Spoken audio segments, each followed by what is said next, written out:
کہف کا پہلا رکوع اور 15ویں پارے کا 13واں رکوع۔ یہ سورہ کہف ہے، اس کی بڑی فضیلت ہے۔ حدیث میں رسول اللہ صلی اللہ علیہ وسلم نے ارشاد فرمایا کہ جو جمعے کے دن سورہ کہف کی تلاوت کرتا ہے اللہ اسے دجال کے فتنے سے محفوظ رکھتے ہیں۔ اس کی وجہ کیا ہے کہ دجال کے فتنے میں اور اس میں کیا مناسبت ہے، اس پہ علماء نے بہت کچھ کہا ہے، تو یقینی طور پر اس حکمت کو بیان نہیں کیا جا سکتا، لیکن بہرحال اس کے مضامین ایسے ہیں کہ انسان کو اس سے ایمان میں تقویت ملتی ہے۔ اور بڑی بات یہ ہے کہ رسول اللہ صلی اللہ علیہ وسلم نے جب کسی چیز کے بارے میں ہمیں بتا دیا تو پھر ہمیں اس کی حکمت سمجھ میں نہ بھی آئے تو ہمیں بس اس پر ایمان لانا چاہیے۔ تو دجال کے فتنے سے بچنے کے لیے اگر کوئی جمعے کے دن اس کا اہتمام کرتا ہے تو انشاءاللہ اس کو فائدہ ہوگا۔ دجال کے فتنے سے بچنے میں سرسری غور سے ایک بڑی حکمت یہ معلوم ہوتی ہے کہ اللہ تعالیٰ نے بڑے بڑے قدرت کے اپنے نمونے دنیا میں دکھائے ہیں، جیسے اس میں خضر علیہ السلام کا واقعہ آئے گا، اصحاب کہف کا واقعہ، ذوالقرنین کا واقعہ، کہ کیسی اللہ نے ان کے ہاتھوں پہ اپنی قدرت کو ظاہر کیا۔ تو یہ اللہ تعالیٰ کے مختلف کام ہیں، یاجوج ماجوج کا تذکرہ بھی آئے گا اس میں۔ تو اس میں ہمیں پتہ چلتا ہے کہ اللہ کی قدرتوں میں بہت بڑی بڑی قدرتیں، اللہ مخلوق سے بھی بعض دفعہ بڑے بڑے کام لے لیتے ہیں۔ تو دجال بھی اللہ کی ایک مخلوق ہوگا، تو وہ اگر بڑے بڑے محیر العقول کام دکھا رہا ہے تو یہ اس کی علامت نہیں ہوگی کہ یہ خدا ہے۔ جیسے ذوالقرنین سے اللہ نے بڑا کام لیا تو وہ خدا تھوڑی بن گئے، اور خضر علیہ السلام کے ذریعے اللہ نے مردے کو زندہ ایک جو ہے نا وہ دیوار کو سیدھا کروا دیا اور تختہ جڑوا دیا، اور کچھ انہوں نے اللہ کے بتانے سے غیب کی خبریں بتا دیں، تو اس سے وہ خدا تو نہیں بن گئے۔ اور جو اس طرح اصحاب کہف کئی سو یعنی 300 سال تک غار میں سوتے رہے تو اس سے وہ خدا نہیں بن گئے۔ تو ایسے ہی دجال کے جب ہم محیر العقول واقعات دیکھیں گے تو یہ اس کی علامت نہیں ہے کہ یہ خدا ہے، بلکہ اللہ کی مخلوق ہے۔ تو اللہ تعالیٰ نے جیسے پچھلے پیغمبروں میں ایسے واقعات رونما ہوئے اور مقصد لوگوں کی آزمائش تھا، تو دجال بھی لوگوں کی آزمائش ہی کے لیے آئے گا۔ اور بہت ساری حکمتیں ہیں جو علماء نے بیان کی ہیں۔ اچھا، یہ جو جمعے کے دن سورہ کہف پڑھنے کی فضیلت ہے، تو یہ جمعے کی رات کو اگر کوئی پڑھ لے تو بھی یہ فضیلت حاصل ہو جائے گی، تو کیونکہ روایات میں جمعے کی رات کا بھی تذکرہ ملتا ہے اور جمعے کا بھی تذکرہ ملتا ہے۔ الحمدللہ الذی، تمام تعریفیں اس اللہ کے لیے ہیں، انزل علی عبدہ الکتاب، جس نے اپنے بندے پر کتاب کو نازل کیا، ولم یجعل لہ عوجا، اور اس کتاب میں اس نے کوئی کجی نہیں رکھی۔ یہ قرآن کا کمال ہے، آپ الحمد سے لے کے والناس تک پڑھیں، 2 اور 2 4 کی طرح اس کی آیتیں اور اس کے مضامین سمجھ میں آتے ہیں۔ قرآن کے علاوہ کوئی بھی مذہبی کتاب آپ پڑھ لینا تو آپ کو سمجھ میں نہیں آئے گی کہ یہ کیا کہا جا رہا ہے اس میں، اور وہ باتیں نیچر کو اپیل بھی نہیں کریں گی، اور انسان وسوسوں کا شکار ہو جائے گا اور مصیبت میں پڑ جائے گا۔ لیکن قرآن کے دعوے کتنے واضح ہیں، اور دعووں میں تناقض نہیں ہے۔ قرآن نے کہا خدا ایک ہے، ہر جگہ یہی کہا کہ ایک ہے۔ محمد صلی اللہ علیہ وسلم کو کہا کہ نبی ہیں، بشر ہیں، نبی ہیں، تو بشریت کو ثابت کیا قرآن نے۔ جہاں نبی صلی اللہ علیہ وسلم سے اوٹ پٹانگ معجزوں کا مطالبہ کیا گیا تو بتا دیا گیا میں بشر ہوں۔ ایک ہی دعویٰ رہا ہے مسلسل شروع سے آخر تک، اور آخری نبی ہونے کا جب دعویٰ کیا گیا تو آخری ہی، یہ نہیں کہ پھر قرآن میں اشارے دے دیے ہوں کہ کوئی اور نبی بھی آئے گا۔ تو تناقض نہیں ہے قرآن میں۔ نماز کو فرض کیا تو نماز فرض ہے۔ تو یہ جتنے مضامین، پھر اخلاقیات کی جو تعلیم دی وہ تعلیم سیم ہے۔ تو یہ ہے کہ عوج نہیں ہے، بالکل نیچر کو اپیل کرنے والی 2 اور 2 4 کی طرح صاف ستھری باتیں ہیں قرآن مجید میں۔ یہ خود قرآن کا ایک بہت بڑا معجزہ ہے۔ آپ کبھی بھی کسی جھوٹے آدمی کو جب سنیں گے نا، اس کی باتوں میں ٹکراؤ بہت ہوگا۔ میں ایک دفعہ تحقیق کر رہا تھا، یہ منکرین حدیث جو ہیں جنہوں نے کہا، دعویٰ کیا کہ حدیث حجت نہیں ہے، تو ہمارے شیخ حضرت مفتی رشید احمد صاحب رحمہ اللہ تعالی نے اصل الفتاویٰ کی 2 جلد میں ان کے خلاف بہت کچھ لکھا ہے۔ تو اس میں ایک بڑی دلچسپ بات یہ تھی کہ جب یہ منکرین حدیث کا جو بانی ہے نا، پرویز نام تھا اس کا، پورا نام اس وقت ذہن میں نہیں ہے، تو اس کی کتابوں سے حضرت نے تناقض نکالا۔ مفتی رشید احمد صاحب رحمۃ اللہ علیہ نے تناقض کیا نکالا؟ ایک جگہ لکھ رہا ہے کہ حدیث حجت نہیں ہے، دوسری جگہ لکھ رہا ہے کہ حدیث حجت تو ہے لیکن جن ذرائع سے ہم تک پہنچی وہ ذرائع حجت نہیں ہے، اور ایک جگہ لکھ رہا ہے کہ حدیث حجت بھی ہے لیکن صرف نبی صلی اللہ علیہ وسلم کے دور تک کے لیے حجت ہے، ہمیشہ کے لیے حجت نہیں ہے۔ تو ایسے کئی تناقض، تو اس میں حضرت نے لکھا کہ اس سے پتہ چلتا ہے کہ یہ بیچارہ خود اس کو پتہ نہیں ہے کہ یہ اس کا دعویٰ کیا ہے. یعنی اس سے صاف واضح ہوتا ہے کہ ان کا مقصد صرف اور صرف ہمیں اسلام سے ہٹانا ہے، اور حدیث کو مشکوک قرار دے کر، کیونکہ زیادہ تر جو قوانین ہمیں اسلام کے ملتے ہیں وہ تو قرآن میں بہت کم ملتے ہیں، وہ تو احادیث میں ملتے ہیں. قرآن تو زیادہ تر عقیدے کی بات کرتا ہے، آخرت کے تصور کو ہماری نظروں میں اجاگر کرتا ہے، اخلاقیات سکھاتا ہے. مسائل، فقہی مسائل، وہ تو زیادہ تر احادیث میں ہیں، اسلامی قانون جسے ہم کہتے ہیں. تو مقصد اس کا یہ ہے کہ اسلامی قانون سے کسی طرح لوگوں کو ہٹایا جائے. تو جیسے جس وقت بن پڑی وہ دعویٰ اس نے کر دیا. کبھی مجلس دیکھی کہ یار اس وقت یہ دعویٰ کرنا زیادہ مناسب ہے کہ حدیث حجت تو ہے لیکن جن ذرائع سے پہنچی وہ ذرائع قابل اعتماد نہیں ہے، تو وہاں اس نے یہ دعویٰ کر دیا. تو جھوٹا آدمی کسی ایک بات پہ ٹکتا نہیں ہے. آپ مرزا غلام احمد قادیانی کے دعووں کو دیکھ لیں، اس کی کتابوں میں کہیں وہ لکھتا ہے کہ میں نبی نہیں ہوں، میں تو امام ہوں، اور کہیں لکھتا ہے کہ میں، شروع میں اس نے یہ دعویٰ کیا تھا کہ میں نبی نہیں ہوں، میں امام مہدی ہوں. پھر اس نے دعویٰ کیا میں حضرت وہی عیسیٰ علیہ الصلوۃ والسلام جو مسیح موعود وہ ہوں. اس کی کتابوں میں اتنا ٹکراؤ ہے.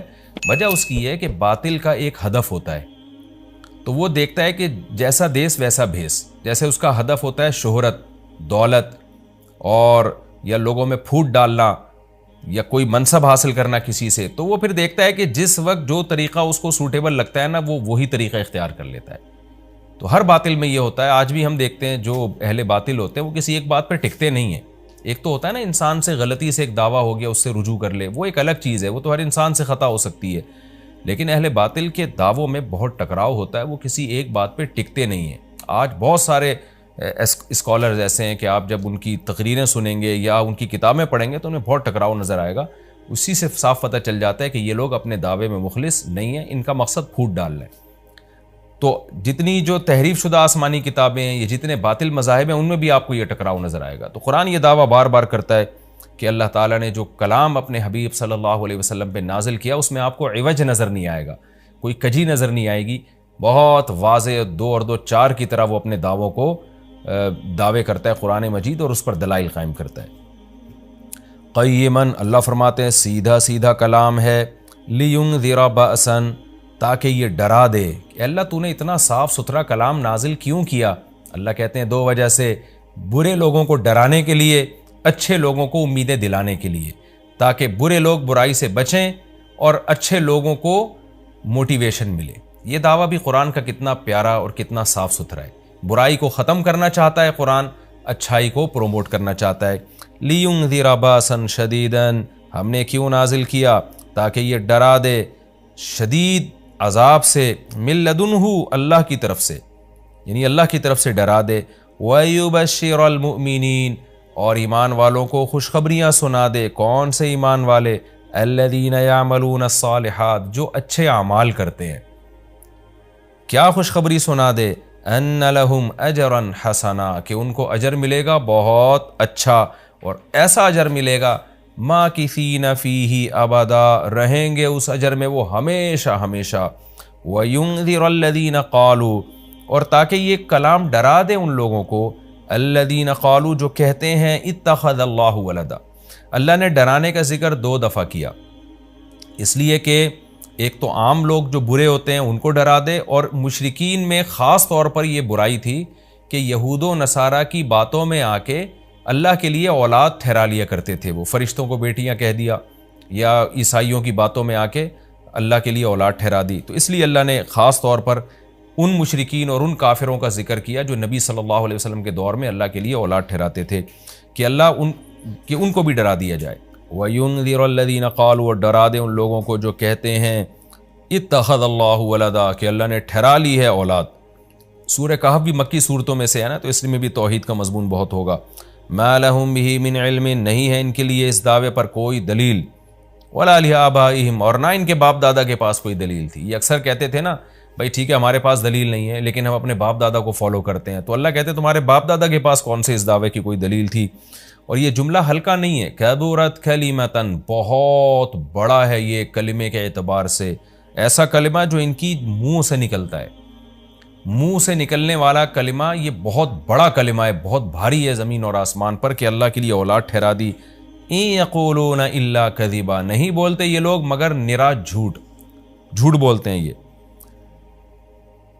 فَلَعَلَّكَ بَاخِعٌ نَفْسَكَ عَلَىٰ آثَارِهِمْ۔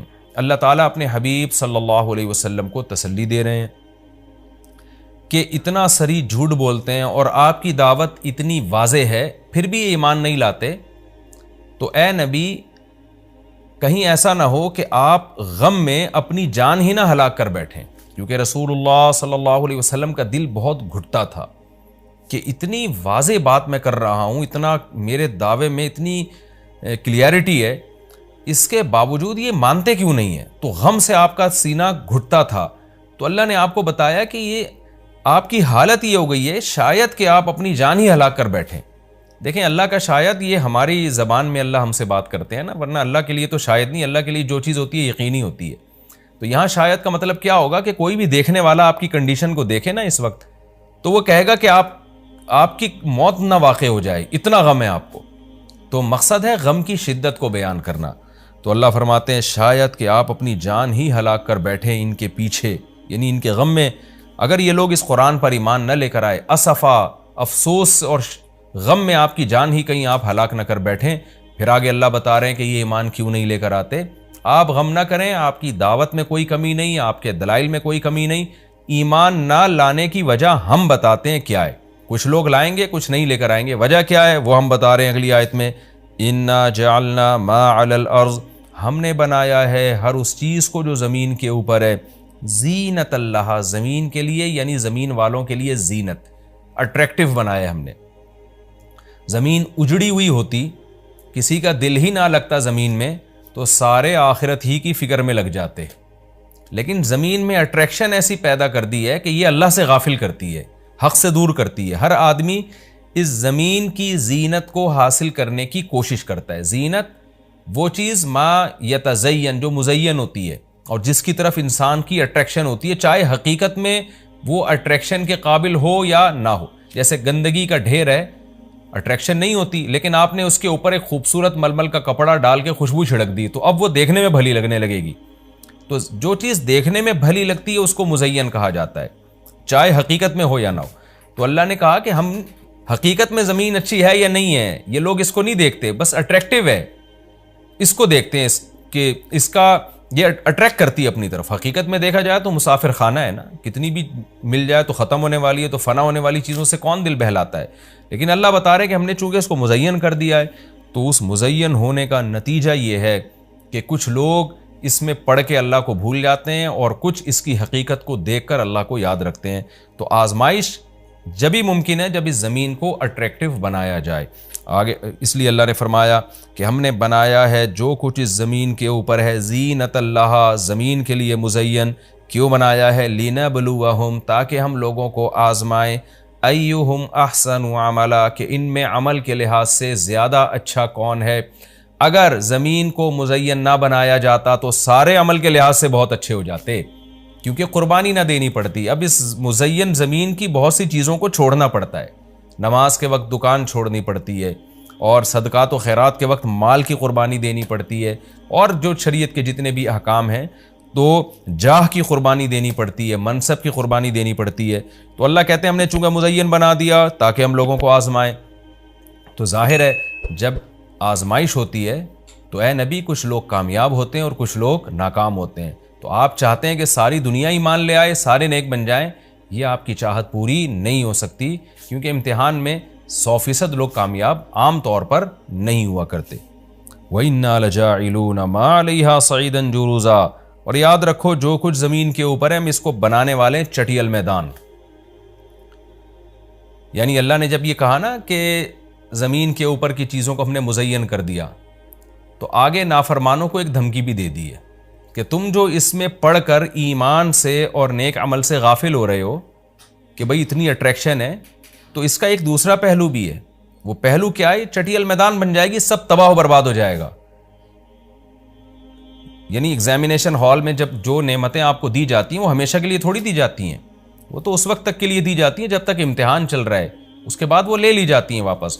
تو اسی طرح اللہ اس زمین کو ختم کر دیں گے، اور تب پوری ترقی، جو انسان کی جتنی بھی ترقی ہے زمین میں اور کائنات میں، ساری زمین بوس ہو کے ختم ہو جائے گی، اور اللہ تعالیٰ جس مقصد کے لیے انسان کو پیدا کیا گیا اس مقصد کے بارے میں انسان سے سوال کریں گے۔ ام حسبت ان اصحاب الکہف والرقیم۔ قرآن نے یہ کچھ تمہید بیان کی کہ یہ دنیا آزمائش کے لیے اور سب کچھ ختم ہو جائے گا، جو قرآن کا اصل مقصود ہے۔ اب قرآن ایک واقعے کی طرف آتا ہے۔ مشرکین مکہ یہود و نصارہ سے بہت سی چیزیں سنا کرتے تھے، اور یہود آ کے ان کو چپ کے گائیڈ کرتے تھے کہ جس نے نبوت کا دعویٰ کیا ہے نا، تم ان سے یہ سوال پوچھو، تم ان سے یہ سوال پوچھو۔ پھر یہود دیکھتے تھے کہ ہماری تورات کے مطابق جواب ملتا ہے کہ نہیں ملتا، تو ان کا یعنی خیال یہ تھا کہ محمد صلی اللہ علیہ وسلم جواب نہیں دے پائیں گے تو ہم بتائیں گے دیکھو ہماری تورات میں تو یہ لکھا ہے، اگر یہ اللہ کے نبی ہیں تو یہ تو ہر آسمانی کتاب یہ واقعہ بیان کرتی ہے، تو قرآن کیوں بیان نہیں کر رہا؟ تو یہودیوں نے آ کے مشرکین مکہ سے کہا، مشرکین مکہ نے نبی صلی اللہ علیہ وسلم سے سوال پوچھا۔ ان میں 3 سوال تھے، ایک روح سے متعلق جس کا سورہ بنی اسرائیل میں جواب دے دیا گیا، ایک حضرت ذوالقرنین سے متعلق کہ وہ کون سا بادشاہ تھا جس نے پوری دنیا پہ حکومت کی ہے، ان کا تذکرہ اللہ نے قرآن میں بیان کیا، اور ایک اصحاب کہف کے بارے میں۔ تو اب قرآن ان کے واقعے کو بیان کر رہا ہے۔ ام حسبت ان اصحاب الکہف والرقیم کانوا من آیاتنا عجبا۔ اے نبی آپ یہ سمجھتے ہیں کہ اصحاب کہف اور جبل والے پہاڑ والے لوگ، غار اور پہاڑ والے لوگ کیا ہماری نشانیوں میں سے بڑی عجیب نشانی تھے؟ کیا آپ یہ سمجھتے ہیں؟ یعنی یا تو اس کا جواب یہ کہ واقعی یہ نشانی تھے، یا یہ کہ یہ اتنی بڑی نشانی نہیں تھے جتنی بڑی اس کائنات کو بنا دینا بڑی نشانی ہے۔ اذ اول فتیتو، اللہ نے اس واقعے کو بیان کیا، اس وقت کو یاد کرو جب چند نوجوانوں نے ٹھکانہ پکڑا الی الکہف، ایک بڑے غار کی طرف، فقالو، پھر کہنے لگے۔ اب دیکھیں قرآن جب واقعہ بیان کرتا ہے نا، تو سوال تو مشرکین نے اصحاب کہف کا پوچھا تھا، بتا دیا جاتا بھئی ایک زمانے میں اصحاب کہف تھے جو مشرک بادشاہ تھا، جس کے ظلم سے تنگ آ کے وہ علاقہ چھوڑ کے چلے گئے، اور 300 سال غار میں رہے، اور پھر 300 سال کے بعد واپس آئے، اور لوگوں نے پھر بڑی عقیدت کی، محبت کی، بس اتنا کافی تھا۔ لیکن قرآن واقعہ اس انداز سے بیان کرتا ہے کہ اس میں اسباق ملنا شروع ہو جائیں، ہمیں اس میں اسباق ملنا شروع ہو جائیں۔ اب دیکھیں شروع کیسے کیا جا رہا ہے۔ کیا تم یہ سمجھتے ہو کہ اصحاب کہف کا واقعہ کوئی عجیب واقعہ ہے؟ یعنی اللہ کے لیے تو کوئی عجیب نہیں ہے، یعنی انسانوں پر گویا اللہ تعجب کر رہے ہیں کہ اس واقعے کو تم عجیب سمجھ رہے ہو، اور اس سے بڑے عجیب کام جو ہم نے کر دیے، پانی کے قطرے سے انسان کو بنا دیا، اور اتنا بڑا نظام بنا دیا ہم نے کائنات کا، اس کو عجیب نہیں سمجھ رہے۔ تو یہ انسان کی بھی عقل ہے نا کہ ایک واقعہ عجیب و غریب ہو جائے تو اس پہ حیران ہو رہا ہوتا ہے، اور وہ پوری کائنات بن گئی اور انسان کا پانی سے وجود میں آ جانا، چونکہ یہ ہم اس کے عادی ہو چکے ہیں یہ منظر دیکھنے کے، تو یہ ہمارے نظر میں عجیب نہیں رہا، ورنہ حقیقت میں تو اس سے زیادہ عجیب کام اللہ کر چکا ہے۔ تو ایک تو سبق اللہ نے ہمیں یہ بتایا اس واقعے میں کہ یہ واقعہ اتنا عجیب نہیں جتنا اللہ کے دوسرے کام زیادہ عجیب ہیں۔ تو قرآن واقعہ بیان کرتا ہے اس انداز سے تاکہ ہمیں اس سے اسباق ملیں۔ اذ اول فتیۃ الی الکہف، نوجوانوں نے غار میں پناہ لی، فقالوا ربنا، اور کیا کہنے لگے، اے ہمارے رب، آتنا من لدنک رحمہ، تو دے ہمیں اپنی طرف سے رحمت، اور ہیئ لنا من امرنا رشدا، ہمارے معاملے میں کوئی رشد کا انتظام کر دے، یعنی درستگی کا انتظام کر دے۔ اس میں کیا سبق ملتا ہے کہ جو مشرک بادشاہ تھا، کافر بادشاہ تھا، چند نوجوان اسلام لے کر آئے، اللہ کے برحق دین کو قبول کیا، ان کو یہ یقین تھا کہ ہم اس علاقے میں رہ کر اپنے دین اور مذہب پہ قائم نہیں رہ سکتے، لہذا انہوں نے ارادہ کیا ہم ہجرت کرتے ہیں۔ تو اب ہجرت کر کے جائیں کہاں؟ تو اللہ سے دعائیں مانگ رہے ہیں۔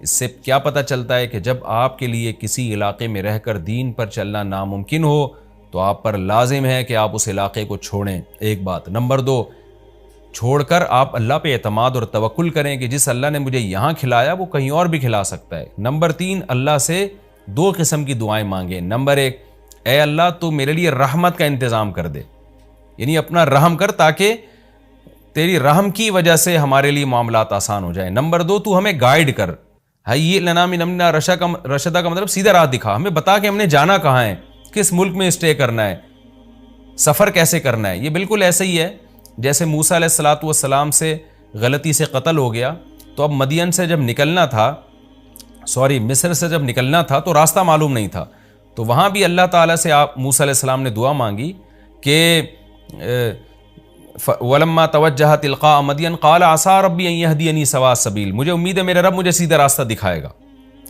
تو جب انسان کو راستے معلوم نہ ہو، گائیڈنس نہ مل رہی ہو کہ جانا کہاں ہے، کہاں اسٹے کرنا ہے، تو ایسے موقع پہ اللہ سے سیدھے راستے کی دعا مانگنی چاہیے۔ تو یہاں بھی انہوں نے دعا مانگی کہ اللہ تو ہمارے لیے رحمت کا انتظام کر دے اور ہمارے لیے ہمیں گائیڈ کر دے کہ ہم نے جانا کہاں ہے، کہاں اسٹے کرنا ہے۔ تو قرآن کہتا ہے ہم نے ان کی دعا کو قبول کی، فَضَرَبْنَا عَلَىٰ آذَانِهِمْ۔ رحمت کا انتظام کیسے ہوا کہ ہم نے غار کے اندر، کیونکہ گئے ان کے کتے کو ساتھ لے کر غار کے اندر گئے اور وہاں انہوں نے کہا کہ فی الحال ہم یہاں لوگوں سے چھپ جائیں، کسی طریقے سے پناہ میں آ جائیں، پھر دیکھیں گے جی اٹھ کے ہم نے جانا کہاں ہے۔ تو قتل کے خوف سے نکلیں اور غار میں جا کے آرام کیا، تو اللہ کہتے ہیں ہم نے ان کے کانوں پہ پردہ ڈال دیا، سلا دیا گہری نیند، سنین عددا، کئی سال تک۔ ثم بعثناہم، پھر ہم نے ان کو جگایا، لنعلم ای الحزبین، تاکہ ہم دیکھیں، جس کا نتیجہ یہ نکلا کہ ہم یہ دیکھنا چاہتے تھے ان دونوں میں سے کون سا فریق ایسا ہے احصیٰ لما لبثوا امدا، جو مدت کے اعتبار سے زیادہ کاؤنٹ کرنے والا ہے اس مدت کو، لما لبثوا، جس مدت تک یہ لوگ ٹھہرے۔ یعنی اللہ تعالیٰ بھی گویا ان کو دیکھ کے خوش ہو رہے ہیں کہ دیکھیں ان کے آپس میں تبصرے کیا ہوتے ہیں، کیونکہ کسی کے ساتھ ایسا کبھی نہیں ہوا۔ تو اب جب یہ اٹھیں گے تو اللہ کی گویا کہ اللہ تعالیٰ بھی ان کی بات کو دیکھ کرنا ایک خوش ہو رہے ہیں ان کو دیکھ کے کہ دیکھو میں یہ باتیں آپس میں کیا کرتے ہیں۔ تو کسی نے کیا کہا، کسی نے کیا کہا، یہ سارا تذکرہ آگے آئے گا۔ یہ واقعہ آگے بھی چلے گا اور انشاءاللہ اس کی تفصیل اگلے رکوع میں زیادہ آئے گی۔ ہمارا یہ رکوع الحمدللہ کمپلیٹ ہو گیا اور وقت بھی تقریباً کمپلیٹ ہی ہونے والا ہے ہمارا۔ تو پچھلے رکوع میں اللہ تعالیٰ نے اصحاب کہف کے واقعے کی تمہید بیان کی تھی، مختصر بیان کیا تھا، اب اس کی تفصیل بیان ہو رہی ہے۔ نحن نقص علیک نبأہم بالحق، اے نبی ہم آپ کو بیان کرتے ہیں ان کا واقعہ حق کے ساتھ۔ حق کے ساتھ کا اس لیے بیان کیا گیا، حق کا لفظ اس لیے بڑھایا گیا کہ ایک تاریخی واقعہ تھا، اور آپ کو پتہ ہے جب تاریخی واقعہ لوگ نقل کرتے ہیں تو بہت کچھ اس میں کمی بیشی کر دیتے ہیں، کچھ اپنی طرف سے اضافے کر دیتے ہیں، کچھ اپنی طرف سے کمیاں کر دیتے ہیں۔ تو واقعہ کی جو اصل بات ہے وہ تو درست ہوتی ہے، لیکن اس میں جو ایڈیشن ہوتی ہے وہ غلط ہوتی ہے۔ تو اس لیے قرآن کہہ رہا ہے کہ آپ لوگوں کو مت دیکھیں، ہم آپ کو ٹھیک بیان کرتے ہیں، جتنا قرآن بیان کرے گا وہ 100% مستند ہوگا، باقی جو لوگوں میں مشہور ہے ان میں کچھ صحیح ہوں گی، کچھ باتیں غلط ہوں گی۔ اس لیے اللہ نے فرمایا کہ ہم ٹھیک طور پر آپ کے سامنے بیان کرتے ہیں۔ وہ واقعہ کیا ہے؟ انہم فتیۃ آمنوا بربہم، یہ چند نوجوان تھے۔ چند کا ترجمہ میں نے کیوں کیا، بار بار بتاتا ہوں کہ یہ جو تنوین ہے نا، تنوین اس کا مطلب ہے چند، اور ویسے بھی فتیۃ یہ جمع قلت ہے، افعل، افعال، فعلۃ، افعلۃ، یہ 4 اوزان وزن عربی میں جمع قلت کے لیے استعمال ہوتے ہیں۔ تو جو بھی اس وزن پر ہوگا، جیسے فتیۃ فعلۃ کے وزن پر ہے، تو انہم فتیۃ یہ چند نوجوان تھے، آمنوا بربہم جو اپنے رب پر ایمان لے آئے۔ اس واقعے کا خلاصہ یہ ہے کہ حضرت عیسیٰ علیہ السلام راجح قول کے مطابق، یقینی طور پر تو 100% یقینی بات کسی مفسر نے نہیں کہی ہے، لیکن جو مؤرخین سے مفسرین نے جو واقعات لیے ہیں، اہل کتاب سے جو لیے ہیں، اس کے مطابق دیکھا جائے تو حضرت عیسیٰ علیہ السلام کے دین کے پیروکار تھے یہ لوگ، اور کہا جاتا ہے کہ حضرت عیسیٰ علیہ السلام کے 250 سال کے بعد کا زمانہ ہے ان کا، 250 سال۔ تو اس وقت کوئی ظالم بادشاہ کی حکومت تھی۔ اچھا، حضرت عیسیٰ کے دین کے پیروکار تھے تو اس پر ایک اشکال یہ ہوتا ہے کہ یہ سوال تو یہودیوں نے کیا تھا، یعنی مشرکین کو یہ سوال یہودیوں نے سمجھایا تھا کہ تم نبی صلی اللہ علیہ وسلم سے 3 سوال پوچھنا، ذوالقرنین کے بارے میں پوچھنا، اور روح کے بارے میں پوچھنا، اور اصحاب کہف کے بارے میں پوچھنا۔ تو جبکہ یہود کا زمانہ تو حضرت عیسیٰ کے دور سے پہلے، اور یہود تو پھر ان کو ایمان والے نہیں مانیں گے، کیونکہ عیسیٰ علیہ السلام کے فالوورز کو یہودی ایمان والا نہیں کہتے تھے۔ تو اس لیے مجھے اس پر واقعی ایک اشکال ہے جس کا میرے علم میں ابھی مجھے اس کے جواب کہیں ملا نہیں ہے۔ تو صحیح بات یہی معلوم ہوتی ہے کہ یہ جو یہودیوں نے، یہ جو مفسرین نے ذکر کیا نا کہ یہود نے یہ سوال پوچھا تھا، تو یہ بھی ایک رائے ہے مفسرین کی، عین ممکن ہے اہل کتاب نے پوچھا ہو۔ تو اہل کتاب میں عیسائی بھی آتے ہیں، تو سوال اہل کتاب نے پوچھا ہو، لیکن بعض حضرات نے یہود کی طرف منسوب کر دیا ہو، کیونکہ یہود جو تھے زیادہ تر یہود ہی سوال پوچھا کرتے تھے۔ تو اس لیے، اور دوسرا اس بات کا بھی امکان ہے کہ ہو سکتا ہے یہ دین موسوی کے پیروکار ہوں، کیونکہ یہ تو تاریخی چیز ہے نا کہ حضرت عیسیٰ کے دین کے پیروکار تھے۔ بہرحال راجح بات یہی ہے کہ یہ حضرت عیسیٰ علیہ السلام کے دین کے پیروکار تھے۔ حضرت عیسیٰ علیہ الصلاۃ والسلام کے آسمانوں پر اٹھائے جانے کے 250 سال کے بعد کا زمانہ ہے، کسی بادشاہ کا جو بڑا ظالم بادشاہ تھا، جو بت پرستی جس نے پھیلا دی تھی پوری سلطنت میں۔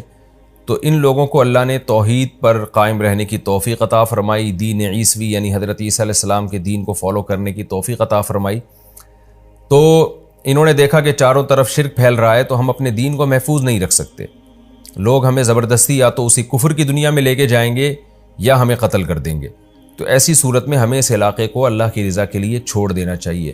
تو اللہ پہ توکل کر کے یہ نکلے اور پھر غار میں داخل ہوئے تاکہ کچھ وقت وہاں گزاریں اور وہاں مشورہ کریں کہ ہم نے یہاں سے کہاں جانا ہے، یہ زندگی اسی غار میں ہی گزار دیں، ہمیشہ کے لیے اللہ کی عبادت کریں۔ لیکن اللہ نے وہاں ان کو گہری نیند سلا دیا اور 309 سال کے بعد یہ جاگے ہیں۔ تو وہ علاقہ تبدیل ہو چکا تھا، وہاں جو ظالم بادشاہ کی حکومت ختم ہو چکی تھی۔ اب 309 سال کا زمانہ اگر دیکھا جائے تو حضرت عیسیٰ علیہ السلام کے بعد 250 سال یہ اور 300 سال وہ، تو 550 سال، یعنی حضرت عیسیٰ کے 550 سال کے بعد یہ بیدار ہوئے ہیں۔ اور نبی صلی اللہ علیہ وسلم کی جو ولادت ہوئی ہے وہ 570 عیسوی کے آس پاس ہوئی ہے، یعنی یقینی طور پر تو نہیں کہا جا سکتا، 2-4 سال آگے پیچھے ہو سکتے ہیں اس میں۔ تو یہ جو کہا جاتا ہے نا 570 عیسوی میں، یہ 100% یقینی نہیں ہے، 2-4 سال اس میں اوپر نیچے ہو سکتے ہیں۔ تو اس سے یعنی بعض مفسرین اس طرف گئے ہیں کہ ان کا زمانہ رسول اللہ صلی اللہ علیہ وسلم کی پیدائش سے 20 سال پہلے کا زمانہ ہے، یعنی نبی صلی اللہ علیہ وسلم کے دور سے 20 سال پہلے یہ جو ہے وہ غار سے نکلے ہیں، اور پھر جو واقعہ آگے قرآن نے بیان کیا جو ہم انشاءاللہ تفسیر میں پڑھیں گے۔ تو یہ نبی صلی اللہ علیہ وسلم کے دور کے بہت قریبی واقعہ ہے، لیکن چونکہ یہ وقت مشہور ہو گیا تھا تو لوگوں کی زبان پر عام ہو گیا تھا، اس لیے لوگ آپ سے یعنی اہل کتاب کی زبان پر عام ہو گیا تھا، خاص طور پر مشرکین تو اس سے نابلد تھے۔ اب یہ ہوا کس جگہ پر ہے، یعنی کس جگہ یہ واقعہ ہوا ہے، اس کے بارے میں بھی کوئی یقینی بات ہمارے علم میں نہیں ہے، کیونکہ اس کے بارے میں جو تاریخی کتابیں ہیں ان میں ٹکراؤ بہت ہے۔ تو یقینی طور پر یہ کہنا کہ یہ فلاں جگہ یہ واقعہ ہوا تھا، فلاں جگہ ہوا تھا، یہ ہمارے بس میں نہیں ہے۔ تو قرآن نے بھی جو اس واقعے کی اہم اجزاء تھے انہی کو زیادہ ہائی لائٹ کیا ہے۔ تو قرآن کہتا ہے وَرَبَطْ إِنَّهُمْ فِتْيَةٌ آمَنُوا بِرَبِّهِمْ، یہ چند نوجوان تھے جو اپنے رب پر ایمان لے آئے، وَزِدْنَاهُمْ هُدًى، اور ہم نے اضافہ کر دیا ان میں ہدایت کے اعتبار سے۔ کیا مطلب؟ ہم نے ان کو اور زیادہ ہدایت دی۔ اور زیادہ ہدایت کا مطلب یہ ہوتا ہے کہ استقامت عطا کی، توکل پیدا کیا ان کے اندر، جو ایمان کی برکات تھیں وہ کامل طور پر ہم نے ان کو عطا کی۔ وَرَبَطْنَا عَلَىٰ قُلُوبِهِمْ، اور ہم نے ان کے دلوں کو باندھ لیا، یعنی صبر کی توفیق عطا کی۔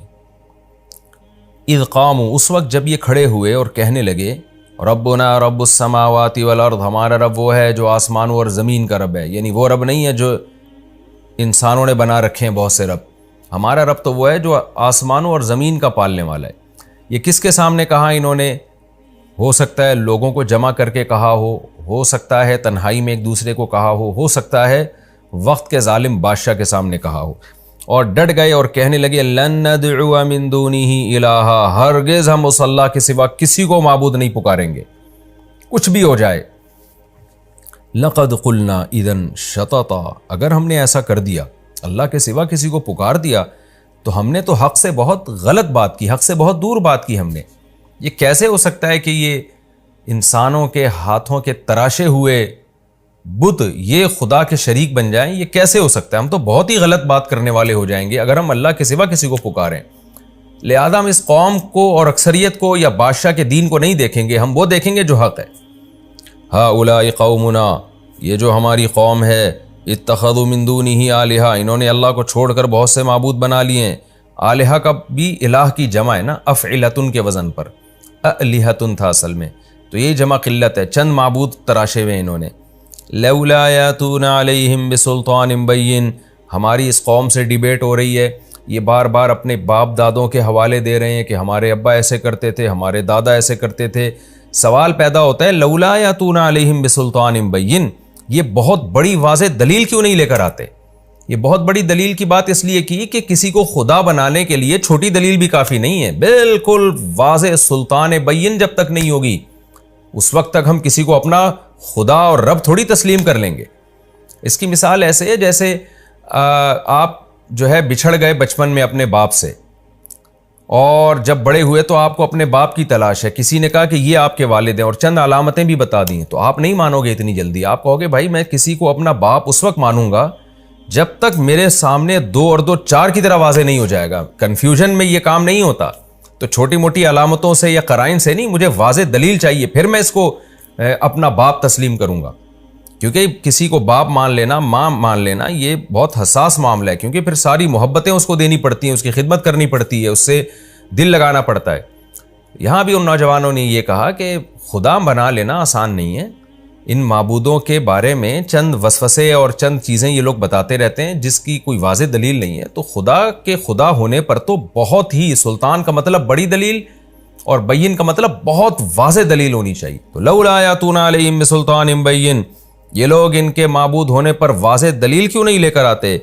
فمن اظلم، اس سے بڑا ظالم کون ہوگا؟ افترا علی اللہ کذبا، جو اللہ پہ جھوٹ باندھ دے۔ یعنی قوم تو اکثریت کا ریفرنس دے رہی ہے نا، کہ تمہارے باپ، تمہارے چچے، تمہارے مامے، تمہارے سارے ریلیٹیو سب خدا کے علاوہ معبودوں کو پوجتے ہیں، تم ایک اکیلے کہاں سے آ گئے؟ تو یہ قوم کو جواب میں کیا کہہ رہے ہیں کہ اس سے بڑا ظالم کون ہوگا جو اللہ پہ جھوٹ باندھے۔ یعنی تم تو یہ کہتے ہو نا اللہ نے ان کو اختیارات دیے ہوئے ہیں، بارش برسانے کا اختیار اس کے پاس ہے، اولاد دینے کا اختیار اس کے پاس ہے، فلاں کام کا اختیار اس کے پاس، تو اس کا مطلب کہ تم اللہ پہ جھوٹ باندھ رہے ہو، جبکہ اللہ تو کہہ رہا ہے میں نے کسی کو اختیارات نہیں دیے۔ تو اس سے بڑا ظالم کون ہوگا جو اللہ پہ جھوٹ باندھے؟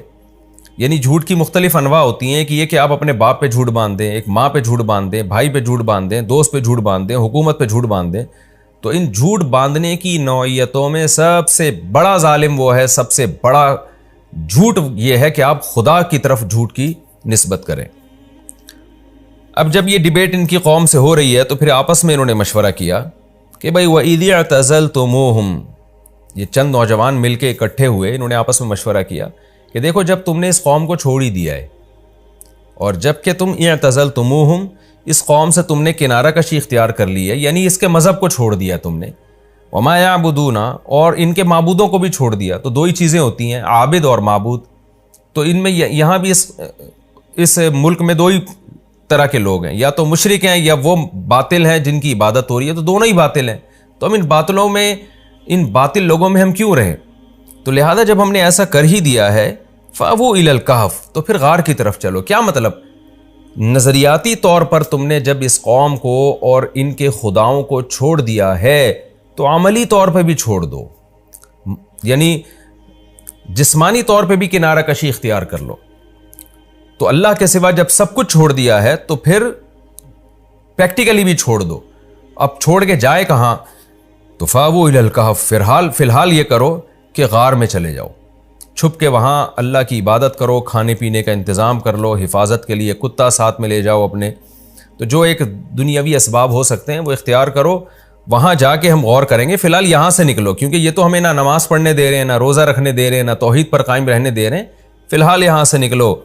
يَنْشُرْ لَكُمْ رَبُّكُمْ مِنْ رَحْمَتِهِ، تمہارا رب تمہارے لیے اپنی رحمت سے رحمت پھیلا دے گا، کچھ نہ کوئی انتظام کرے گا۔ یعنی جو ہمارے بس میں ہے وہ ہم کر لیتے ہیں، جو ہمارے بس میں نہیں ہے ہم وہ اللہ پہ چھوڑ دیتے ہیں، یہ اس آیت کا حاصل ہے۔ يَنْشُرْ لَكُمْ رَبُّكُمْ مِنْ رَحْمَتِهِ وَيُهَيِّئْ لَكُمْ مِنْ أَمْرِكُمْ مِرْفَقًا، اور تمہارے معاملے میں تمہارا رب، یعنی سب ایک دوسرے کو سمجھا رہے ہیں کہ تمہارے معاملے میں تمہارا رب کوئی آسانی کی صورت پیدا کر دے گا۔ اللہ سے بھی کچھ امیدیں لگاؤ، سب کچھ ہم نے نہیں کرنا، جو ہمارے بس میں ہے وہ ہم کریں گے، باقی اللہ پہ چھوڑتے ہیں، اللہ سے ہمیں اچھی امید ہے، اللہ ہمارے لیے کوئی انتظام کر دے گا۔ ان بیچاروں کو کیا پتا تھا کہ اللہ ایسا انتظام کرے گا آپ کے لیے۔ قرآن کہتا ہے، اب یہ اس کو کہتے ہیں اندماج۔ اندماج کا مطلب بہت سارے واقعہ کے بہت سارے پہلو قرآن حذف کر دیتا ہے۔ اب ہونا تو یہ چاہیے تھا، قرآن یہ بتاتا کہ بالآخر وہ چھپ چھپا کے نکلے، کتا انہوں نے ساتھ میں لیا، پھر غار کے دہانے میں داخل ہوئے، پھر آرام کرنے کے لیے لیٹ گئے، لیکن ان تمام واقعات کو قرآن نے حذف کر دیا، اور پھر آگے کا واقعہ بیان کر رہا ہے۔ وَتَرَى الشَّمْسَ إِذَا طَلَعَتْ، اے مخاطب تو دیکھتا سورج کو، اذا طلعت جب وہ طلوع ہوتا، تزاوروا عن کہفہم تو ان کے غار سے بچتا، یعنی بچتا ہوا نکلتا، ذات الیمین سیدھے ہاتھ کی طرف، یہ سیدھا ہاتھ جانے کے لحاظ سے بھی غار میں ہو سکتا ہے، یعنی جاتے ہوئے جو سیدھی جانب تھی، یہ بھی ہو سکتا ہے کہ ان کے نکلنے والے راستے میں سے جو ان کے دائیں جانب پڑتا تھا اس کو سیدھا کہا ہو قرآن نے۔ بہرحال ہمیں اس سے کوئی غرض نہیں ہے، مفہوم یہی ہے کہ دائیں یا بائیں دھوپ مڑ جاتی، ڈائریکٹ ان کے چہروں پہ نہیں لگتی۔ تزاوروا عن کہفہم ذات الیمین، سیدھی جانب ان کے کہف سے، ان کے غار سے بچتی ہوئی نکلتی۔ وَإِذَا غَرَبَتْ، اور جب سورج غروب ہوتا، تقرضہم، تو سورج ان سے دور ہوتا، ذات الشمال، بائیں جانب کو۔ تو سورج سے دور ہونے سے مراد ہے سورج کی دھوپ، یعنی دھوپ ان سے دور ہو جاتی۔ وَهُمْ فِي فَجْوَةٍ مِّنْهُ، اور وہ غار کے ایک کشادہ حصے میں تھے، جس کی وجہ سے گھٹن نہیں ہو رہی تھی، وہاں ہوا کے گزرنے کا انتظام تھا، سورج کی روشنی کے گزرنے کا انتظام تھا، ڈائریکٹ دھوپ سے اللہ نے ان کو بچایا۔ یہ بھی دیکھیں اللہ کی کیسی قدرت ہے، جو اللہ اتنا کر سکتا ہے کہ غار میں کسی کو 309 سال تک سلا سکتا ہے بغیر روٹی کے، بغیر پانی کے، تو اس کو اس کی کیا ضرورت ہے کہ وہ سورج کی روشنی کو ان سے بچائے؟ تو اللہ یہ بھی کر سکتا تھا کہ سورج ان پہ پڑ بھی جاتا، پھر بھی اللہ بچا لیتا۔ لیکن اس سے پتہ چلتا ہے کہ اللہ تعالیٰ نے اس دنیا کو اسباب کے ساتھ چلایا ہے۔ تو اللہ تعالیٰ کا مقصد کیا تھا کہ ان کو 309 سال تک سلانا اور پھر جگا دینا۔ تو اس کے لیے اس کی ضرورت نہیں تھی کہ دھوپ ان کے اوپر ڈائریکٹ پڑے اور پھر اللہ اس دھوپ کے اثرات سے ان کو بچائے۔ بس اتنی ضرورت تھی کہ بھوک اور پیاس کی حاجت اس سے اللہ ان کو مستغنی کر دے۔ تو یعنی جب اس سے کام چل سکتا تھا نا، کہ کیونکہ روٹی تو کھا نہیں سکتے تھے نا، سوتا ہوا آدمی روٹی نہیں کھاتا، اور اگر جاگتے تو ان کو یہ ٹائم ان کے لیے بہت طویل ہو جاتا، 309 سال، وہ تو پاگل ہو جاتے اس میں۔ تو اللہ تعالیٰ نے اس دنیا کو اسباب کے ساتھ چلایا ہے۔ تو اللہ تعالیٰ نے اپنی قدرت بھی اگر دکھائی ہے نا، تو جتنی قدرت سے کام چل سکتا تھا بس اسی پر اکتفا کیا گیا ہے، اور باقی تمام اسباب ہی اختیار کیے گئے ہیں۔ تو یہ اللہ تعالیٰ کی عادت ہے کہ اللہ نے اس دنیا کو اسباب کے ساتھ جوڑا ہے۔ تو ان کو زندہ رکھنے کے لیے یہ ضروری تھا کہ سورج ان پہ ڈائریکٹ نہ پڑتا، تو اللہ تعالیٰ نے یہی انتظام کیا کہ سورج کو پڑنے نہیں دیا ان کے اوپر۔ اور اسی طرح ان کے جو ان کا غار پہ جو کتا بیٹھا ہوا تھا، اس کو بھی اللہ نے ایک روب دیا تاکہ لوگ بھی اندر نہ آئیں، ورنہ اللہ چاہتا تو لوگ اندر آ جاتے اور ان کا کچھ نہ بگاڑ سکتے، مر جاتے، کچھ بھی ہو سکتا تھا۔ تو یہ ساری باتیں اس کی علامت ہیں کہ اللہ اس دنیا کو اسباب ہی کے ساتھ چلاتا ہے۔ ذالک من آیات اللہ، اللہ فرماتے ہیں یہ اللہ کی آیات میں سے ہے۔ من یہد اللہ فہو المہتد، لیکن اے نبی جس کو اللہ ہدایت دے گا وہی ہدایت پائے گا۔ یعنی اللہ کی ایسی قدرت کی نشانیاں دیکھنے کے بعد بھی ہر ایک کو پھر بھی ہدایت نہیں ملتی، اسی کو ملے گی جس کو اللہ چاہے گا۔ ومن یضلل، اور جس کو اللہ گمراہ کر دے، فلن تجد له ولیا مرشدا، تو آپ ہرگز اس کے لیے کوئی دوست اور ہدایت دینے والا نہیں پائیں گے۔ یہ تسلی بھی دی جا رہی ہے کہ بہت سے لوگ پھر بھی بے ایمان ہو کے ہی مریں گے، اتنی قدرت اور اتنا کچھ دیکھنے کے باوجود۔ تو جس کے دل میں انابت ہوگی اس کو اللہ ہدایت دے گا، جو نہیں چاہے گا، اللہ کی عادت ہے اس کو ہدایت نہیں دیتا اللہ تعالیٰ۔ یہ رکوع الحمدللہ ہمارا کمپلیٹ ہو گیا، اور اصحاب کہف کا ایک حصہ اس میں بیان ہوا ہے۔ اب ہم اگلے رکوع کی طرف چلتے ہیں۔ رکوع آسان ہے، اگلے رکوع کی طرف ہم چلتے ہیں۔ بسم اللہ الرحمن الرحیم، سورہ بنی اسرائیل، سورہ کہف کا رکوع نمبر 3 اور 15ویں پارے کا رکوع نمبر 15۔ اس کا مختصر لفظی ترجمہ گرامر کے ساتھ ہو گیا تھا، آج انشاءاللہ میں اس کی تفسیر شروع کروں گا۔ اعوذ باللہ من الشیطان الرجیم، بسم اللہ الرحمن الرحیم۔ وَتَحْسَبُهُمْ أَيْقَاظًا وَهُمْ رُقُودٌ، اور اے مخاطب تو ان کو سمجھتا کہ وہ جاگ رہے ہیں، یعنی اصحاب کہف جو غار میں گئے تھے، اللہ نے ان کو سلا دیا بہت گہری نیند۔ تو اب ان کی کیفیت کیا تھی، ان آیتوں میں اس کا بیان چل رہا ہے۔ کیفیت یہ تھی کہ اے مخاطب تو اگر ان کو جا کے دیکھتا تو تجھے ایسا لگتا کہ یہ جاگ رہے ہیں، یعنی چہرہ فریش تھا ان کا۔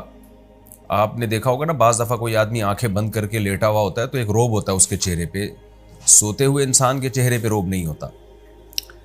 تو اللہ میاں نے یہ روب اس لیے ڈالا تاکہ کوئی ان کو نقصان نہ پہنچائے۔ اس سے بھی پتہ چلتا ہے اللہ تعالیٰ دنیا کو اسباب کے ساتھ چلاتے ہیں۔ اب دیکھیں، یہ اللہ نے اپنی قدرت دکھائی، 300 سال سلا دیا، تو جو اللہ یہ قدرت دکھا سکتا ہے وہ یہ بھی تو کر سکتا ہے نا کہ ویسے ہی ان کی حفاظت کا انتظام کر لے۔ لیکن نہیں، اللہ تعالیٰ کی عادت کیا ہے کہ جب قدرت اللہ نے اپنی دکھائی ہے تو یہاں تک تو قدرت دکھا دی ہے کہ 300 سال سلا دیا ان کو، لیکن پھر ان کی جو بقیہ حفاظت کے لیے اللہ نے وہی کیا ہے جو اسباب اختیار، یعنی جو اسباب کے ذریعے ان کی حفاظت کی ہے کہ اب کوئی ان کو نقصان نہ پہنچائے اور دائیں بائیں کروٹیں دلوائی جائیں ان کو تاکہ زمین ان کو کھا نہ جائے، حالانکہ اللہ ان اسباب کے بغیر بھی ان کی حفاظت پر قدرت رکھتا تھا۔ وَنُقَلِّبُهُمْ ذَاتَ الْيَمِينِ وَذَاتَ الشِّمَالِ، اور ہم ان کو الٹ پلٹ کر رہے تھے دائیں طرف اور بائیں طرف، یعنی کروٹیں بھی وہ لے رہے تھے، کیونکہ اگر آپ 300 سال تک ایک ہی جگہ لیٹے رہیں تو زمین ہی کھا جائے گی آپ کو۔ مریضوں کے ساتھ ہوتا ہے نا، جو بستر پہ اگر طویل عرصے ایک ہی زاویے پہ پڑے رہتے ہیں تو کیسے ان کی جلد خراب ہونا شروع ہو جاتی ہے۔ وَكَلْبُهُمْ بَاسِطٌ ذِرَاعَيْهِ بِالْوَصِيدِ، اور ان کا کتا وہ چوکھٹ پہ اپنے دونوں بازوؤں کو پھیلائے ہوئے تھا۔ کتے عام طور پر حفاظت کے لیے چوکھٹ پہ بازو پھیلا کے بیٹھ جاتے ہیں اور ہانپ رہے ہوتے ہیں، تو اللہ تعالیٰ نے یعنی ایسا کیا کہ ان کے ساتھ ان کے کتے کی بھی حفاظت کی۔ یہ بھی آپ دیکھ لیں اللہ کی قدرت، اللہ چاہتا ویسے ہی حفاظت کر لیتا، کتے کی ضرورت ہی نہیں تھی، لیکن دنیا دارالاسباب ہے، کتے حفاظت ہی کے لیے ہوتے ہیں، دل لگانے کے لیے نہیں ہوتے۔ غیر مسلم لوگ تو کتوں سے دل لگانا شروع کر دیتے ہیں اور فیملی ممبر بنا لیتے ہیں۔ اسلام میں یہ ہے کہ آپ کتے کو حفاظت کے لیے پال سکتے ہیں، اس کو فیملی ممبر نہیں بنا سکتے آپ۔ تو حفاظت کے لیے کتا جو ہے باہر بیٹھا ہوا ہے۔ لَوِ اطَّلَعْتَ عَلَيْهِمْ، اللہ کہتے ہیں ان پر ہم نے رعب اتنا رکھ دیا، اے مخاطب تو اگر ان کو دیکھتا، اصحاب کہف کو اس کتے سمیت تو ان کو دیکھتا، لَوَلَّيْتَ مِنْهُمْ فِرَارًا، تو پیٹھ پھیرتا ان سے بھاگتے ہوئے، ایسا روب تھا ان کے اوپر۔ وَلَمُلِئْتَ مِنْهُمْ، اور بھر جاتا تو ان سے رعبا، روب کے اعتبار سے، یعنی تجھ میں ان کا روب بیٹھ جاتا، کچھ اللہ نے ایسی ان کی چہرے پر ہیبت طاری کر دی تھی۔ وَكَذَلِكَ بَعَثْنَاهُمْ لِيَتَسَاءَلُوا بَيْنَهُمْ، جس طرح اللہ نے ان کو سلایا، وَكَذَلِكَ اسی طرح ہم نے ان کو اٹھایا، یعنی ان کا سلانا بھی اللہ کی قدرت اور جگانا بھی اللہ کی قدرت۔ اتنے عرصے کے بعد کوئی بچ سکتا ہی نہیں ہے کہ جاگ جائے وہ، لیکن اللہ نے ان کو زندگی بھی دی اور جگایا بھی۔ لِيَتَسَاءَلُوا بَيْنَهُمْ، لام عاقبت ہے جس کا نتیجہ یہ نکلا کہ وہ آپس میں سوال کرنے لگے کہ بھئی یہ کیا ہوا ہے۔ قال قائل منہم، ان میں سے ایک نے کہا، کم لبثتم، بتاؤ یار کتنے عرصہ سوئے ہم لوگ۔ جب بھی آپ کی بات چیت شروع ہوتی ہے تو انسان کی عادت ہے پہلے سوال سے بات شروع کرتا ہے کہ ذرا اس پہ ہمیں ڈسکشن کرنی چاہیے کہ ہم کتنا ٹائم سوئے ہیں۔ قالوا لبثنا یوما، کہنے لگے جو دوسری پارٹی تھی اس نے کہا کہ ہم ایک دن رہے ہیں، او بعض یوم، یا دن سے بھی کچھ کم۔ اصل میں سورج کی جو گردش دیکھ کے نا ان کو اندازہ ہوا کہ بھئی پہلے ہم یہاں جب سوئے تھے تو سورج کی روشنی یہاں تھی، اب جب ہم اٹھے ہیں تو یہاں تھی، تو اس سے تو لگ رہا ہے 1-2 گھنٹہ سوئے ہیں، لیکن جو نیند سے جو ہماری تھکاوٹ دور ہوئی ہے اور ایک احساس ہوتا ہے انسان جب لمبی نیند سوتا ہے، اس سے لگ رہا ہے کہ ہم زیادہ عرصہ سوئے ہیں۔ ایسا تو نہیں سورج پورا چکر لگا کے واپس آ گیا ہو، 24 گھنٹے سے زیادہ ہم سوئے ہوں۔ اب بحث ہونے لگی، کسی نے کہا کہ نہیں بھائی ہم لوگ یا تو پورا دن سوئے ہیں، سورج پوری چکر لگا کر واپس آ چکا ہے، او بعض یوم، یا ایسا ہے کہ تھوڑا ٹائم سوئے ہیں۔ قالوا ربکم، دوسری جماعت کہنے لگی ربکم اعلم بما لبثتم، کیونکہ وہ سر نہ پکڑ کے بیٹھ گئے ہوں گے اور غور و فکر کرنے لگے ہوں گے، ہم جب یہاں تھے تو سایہ یہاں تھا، پھر یہاں آ گیا تو یہاں آنے میں تو آدھا گھنٹہ لگتا ہے، 1 گھنٹہ لگتا ہے، نیند سے لگ رہا ہے کہ 1 گھنٹہ نہیں ہم زیادہ سوئے ہیں۔ تو اب جب زیادہ سوئے ہیں تو اس کا مطلب سورج پورا چکر لگا کر واپس آیا ہے۔ تو اب ان کی سمجھ میں آ ہی نہیں رہا کہ یہ ہوا کیا ہے ہمارے ساتھ، کیونکہ 24 گھنٹے بھی کوئی نہیں سوتا، جتنا بھی آپ سوئیں سو کے تھک جاتے ہیں، 12 13 زیادہ 15 گھنٹے میں آنکھ تو کھلے گی نا۔ تو اس لیے اب انہوں نے کہا یار اس پہ دماغ لگانے کے بجائے کچھ سمجھ سے بالا تر ہے، ربکم اعلم بما لبثتم، تمہارا رب ہی خوب جانتا ہے کہ ہم کتنا عرصہ یہاں سوئے ہیں، لہذا اس بحث میں اب مت پڑو، ہمیں بھوک لگ رہی ہے، سب کے پیٹ کمر سے چپکے ہوئے ہیں، لہذا ایک کام کرو، فَبَعَثُوا أَحَدَكُمْ بِوَرِقِكُمْ هَذِهِ، کسی ایک کو بھیجو اس سکے کے ساتھ، جو بھی اس زمانے میں رائج الوقت سکہ ہوگا، کرنسی ہوگی، اس کرنسی کے ساتھ کسی کو بھیجو مدینہ میں۔ اس سے پتہ چلتا ہے کہ کرنسیوں کا دستور بہت پرانا ہے، جو کرنسی کے ذریعے خرید و فروخت ہوتی تھی یہ بہت پرانا رواج ہے۔ اگر ہم یہ فرض کر لیتے ہیں، مان لیتے ہیں کہ یہ واقعہ نبی صلی اللہ علیہ وسلم کی پیدائش سے 20 سال پہلے کا ہے تو پھر یہ واقعہ پرانا نہیں ہے، لیکن میں نے بتایا کوئی 100% مستند بات نہیں ہے یہ، بعض مفسرین اس طرف گئے ہیں، اور یہ بھی ممکن ہے کہ یہ واقعہ اور زیادہ پرانا ہو۔ فَلْيَنْظُرْ أَيُّهَا أَزْكَى طَعَامًا، تو چاہیے کہ وہ دیکھے، جس کو ہم سکہ دے کے بھیجیں گے اس کو چاہیے کہ دیکھے أَيُّهَا أَزْكَى طَعَامًا، کہ کھانے میں زیادہ پاکیزہ کھانا کون سا ہے، یعنی حلال کھانا کون سا ہے۔ اس کی وجہ بھی ظاہر ہے کہ غیر مسلم ریاست تھی نا، تو وہ تو پتہ نہیں کیا کیا کھا جاتے ہوں گے، خنزیر بھی کھا جاتے ہوں گے، پھر مردار بھی کھا جاتے ہوں گے، تو کہا کہ بھئی جا کے یہ تفتیش کرے، حرام نہ اٹھا کے لے آئے۔ اس سے ہمارے وہ مسلمان بھائی جو یورپ میں امریکہ میں رہتے ہیں اور بغیر تحقیق کے گوشت کھانا شروع کر دیتے ہیں، ان کے لیے عبرت کا سامان ہے۔ جب آپ غیر مسلم کنٹری میں رہتے ہیں جہاں حلال و حرام میں فرق کرنا مشکل ہوتا ہے، تو آپ پر یہ واجب ہے کہ آپ تحقیق کر کے حلال کھائیں۔ اور یہ بات بھی خوب اچھی طرح سمجھ لیں، آج کل حلال کی اسٹیمپیں بہت بک رہی ہیں، یورپ امریکہ میں لوگ ادارے کھول لیتے ہیں، حلال کی اسٹیمپ بنا کے ٹھپے لگا کے بیچنا شروع کر دیتے ہیں، تو اتنا کافی نہیں ہے۔ مشینی ذبیحہ پہ بھی حلال کی اسٹیمپ لگی ہوتی ہے آج کل، تو ہاتھ سے ذبح کرنا، بسم اللہ اللہ اکبر پڑھنا، اللہ کا نام لے کے ذبح کرنا، یہ ضروری ہے۔ تو جب تک کوئی ایسا ریلائبل ادارہ نہ ہو جس پر آپ کو اطمینان نہ ہو کہ بھئی یہ واقعی ہاتھ کا ذبیحہ ہے اور حلال ہے، اللہ کا نام لے کے جانور ذبح کیا گیا ہے، اس وقت تک غیر مسلم کنٹری میں آپ کے لیے گوشت کھانا حلال نہیں ہے۔ لوگ بغیر تحقیق کے کھانا شروع کر دیتے ہیں۔ فَلْيَأْتِكُمْ بِرِزْقٍ مِّنْهُ، اس نے کہا کہ جا کے وہ اس میں سے کچھ روزی لے آئے، کھانا پینے کا انتظام کر لے، بھوک لگ رہی ہے۔ وَلْيَتَلَطَّفْ، اور بڑی ہوشیاری کے ساتھ جائے، تلطف کا معاملہ کرے، نرمی کا معاملہ کرے، یعنی ایسا نہ ہو کہ جا کے، نرمی کا مطلب ہوتا ہے بڑے خفیہ طریقے سے تمیز سے جائے اور خفیہ طریقے سے تمیز سے واپس آ جائے۔ لطف و عنایت میں نے بتایا تھا نا ترجمے میں اس کا مفہوم۔ اچھا، یہ جو وَلْيَتَلَطَّفْ والی آیت کا یہ جو لفظ ہے نا، یہاں پر قرآن پورا آدھا ہو جاتا ہے۔